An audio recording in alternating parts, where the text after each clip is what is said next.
Assalamualaikum warahmatullahi wabarakatuh. Perkenalkan, nama saya Nur Maida, NPM 181300340 dari Program Studi Pendidikan Geografi kelas Ganjil. Pada kesempatan kali ini, saya akan menjelaskan tentang mind mapping yang sudah saya buat yang terkait dengan mata kuliah Geografi Pertanian dengan judul Ilmu Tanah, Dasar-Dasar dan Pengelolaannya. Buku ini merupakan karangan dari Profesor Dr. Muhajir Utomo, MSc. Ada beberapa poin penting dalam buku ini yang disampaikan, antara lain sumber daya tanah, proses pembentukan tanah, sifat fisik tanah, sifat air tanah, ekologi tanah, siklus bahan organik tanah, sifat dan proses kimia tanah, tanah dan hara tanaman, pengelolaan kesuburan tanah, degradasi tanah, dan kualitas lingkungan. Ilmu tanah, dasar-dasar dan pengelolaannya dibagi menjadi 12 bab. Bab yang pertama adalah sumber daya tanah. Sumber daya tanah terbagi atas pengertian tanah, komponen tanah yang terdiri dari udara, air, dan mineral, lalu perkembangan ilmu tanah. Ilmu tanah terbagi menjadi dua cabang, yaitu ilmu edafologi dan ilmu pedologi. Lalu ada fungsi tanah dalam ekosistem. Fungsi tanah dalam ekosistem yaitu sebagai sumber daya kunci membangun peradaban, karena tanah mempunyai keterkaitan erat dengan peradaban manusia. Pada bab 2 terdapat proses pembentukan tanah, terbagi atas pelapukan batuan dan mineral. Proses pembentukan tanah diawali dengan pelapukan memecah batuan dan mineral, kemudian menghancurkan sifat fisik dan kimianya, lalu terlarut dan menjadi tanah. Batuan sendiri terbagi menjadi 3 bagian, yaitu batuan beku, batuan sedimen, dan batuan metamorf. Lalu ada faktor pembentukan tanah. Faktor pembentukan tanah antara lain ada bahan induk, kaya akan kuarsa seperti granit, lalu ada iklim yang berpengaruh pada pelapukan, lalu ada topografi yang berpengaruh pada efek curah hujan, ada organisme, dan ada waktu. Lalu yang terakhir adalah proses pembentukan tanah. Iklim dan organisme merupakan faktor pembentuk tanah aktif. Secara umum, proses pembentukan tanah terdiri dari 4 proses umum, yaitu penambahan bahan, pengurangan bahan, perpindahan bahan, dan transformasi bahan.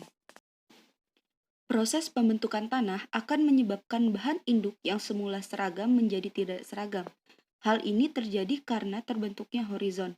Horizon-horizon pada tanah bersifat khas.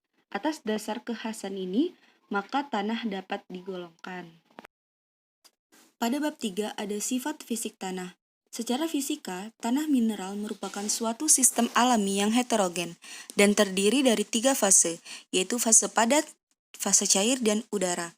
Adapun sifat fisika tanah terbagi atas warna tanah, yang dijadikan sebagai indikator kualitatif dalam menentukan tingkat kesuburan tanah. Ada tekstur tanah, ada struktur tanah, ada kerapatan isi dan jenis tanah, ada aerasi tanah, ada porositas tanah, permeabilitas tanah atau kemampuan tanah untuk menyerap air, ada suhu tanah yang berguna untuk pertukaran energi dan massa dengan atmosfer, dan ada konsistensi dan kekuatan tanah. Pada bab 4 ada sifat dan perilaku air tanah, terbagi menjadi beberapa bab, yaitu siklus air. Siklus air menunjukkan perjalanan air dari permukaan laut ke atmosfer, kemudian ke permukaan tanah dan kembali lagi ke laut. Lalu ada potensial air tanah yang terbagi atas potensial gravitasi, potensial matrik, dan potensial osmotik. Lalu ada kandungan air tanah. Kadar air tanah adalah jumlah air yang ditahan per satuan volume atau berat tanah. Lalu ada hubungan tanah, tanaman, dan atmosfer, ada infiltrasi dan perkoalisi, ada faktor yang mempengaruhi ketersediaan air tanah, diantaranya tekstur tanah dan bahan organik tanah, pemadatan tanah, kekuatan tanah, dan pertumbuhan akar, kedalaman tanah, kedalaman akar dan lapisan tanah, lalu faktor tanaman. Yang terakhir ada dasar pengelolaan, bisa berupa lahan kering atau tak ada hujan, lahan irigasi atau lahan sawah. Pada bab 5 ada ekologi tanah. yang terdiri atas definisi ekologi tanah, organisme tanah dan perilakunya, yang terdiri atas moluska, bakteri, mikroorganisme, dan jamur. Lalu ada interaksi organisme tanah, yang terdiri atas komensalisme, sinergisme, mutualisme, predasi, dan amensalisme. Lalu ada dasar pengelolaan keanekaragaman hayati tanah. Pada bab 6 ada siklus karbon dan bahan organik tanah, yang terdiri dari beberapa bab, yaitu siklus karbon dan transformasi karbon, yang terdiri atas karbon secara biologi dan karbon organik tanah. Lalu transformasi dan pembentukan bahan organik tanah yang dipengaruhi oleh beberapa faktor ilmiah, diantaranya materi organik yang masuk ke dalam sistem tanah. Lalu sifat dan peran bahan organik tanah. Bahan organik berkontribusi sebesar 20-80% pada kapasitas tukar kation dan dapat mempengaruhi pH tanah. Lalu ada faktor yang mempengaruhi level bahan organik tanah, antara lain jenis tanah, iklim, dan vegetasi. Lalu ada dasar pengelolaan bahan organik tanah yang terdiri dari bahan organik pasif, bahan organik lambat, dan bahan organik aktif.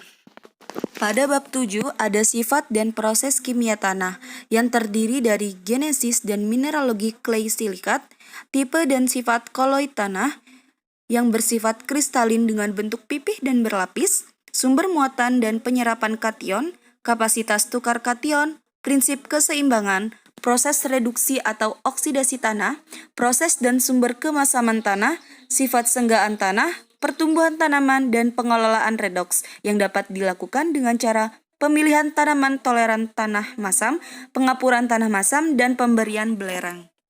Pada bab 8 ada tanah dan hara tanaman, yang terdiri dari unsur hara dan fungsinya. Unsur hara sangat dibutuhkan untuk pertumbuhan optimal tanaman, yang terbagi menjadi dua, yaitu unsur hara makro dan unsur hara mikro. Lalu ada tanah sebagai penyedia hara tanaman. Tanah menjadi faktor utama yang menjamin ketersediaan unsur hara dalam tanah adalah sifat kimia dan sifat fisik tanah. Lalu ada sumber dan siklus unsur hara. Pergerakan dan mekanisme serapan tanah hara. Unsur hara dapat diserap melalui 3 mekanisme, yaitu bersentuhan langsung dengan akar, adanya pergerakan ion, dan divisi ion tanah. Lalu ada dasar pengelolaan hara. Hukum minimum yang menyatakan bahwa hasil panen akan dibatasi oleh komponen dari tumbuhan yang berada dalam keadaan minimum. Lalu ada bahan organik sebagai sumber nutrisi tanaman yang dapat diperoleh dengan pupuk kandang, nitrogen organik, dan pupuk hijau.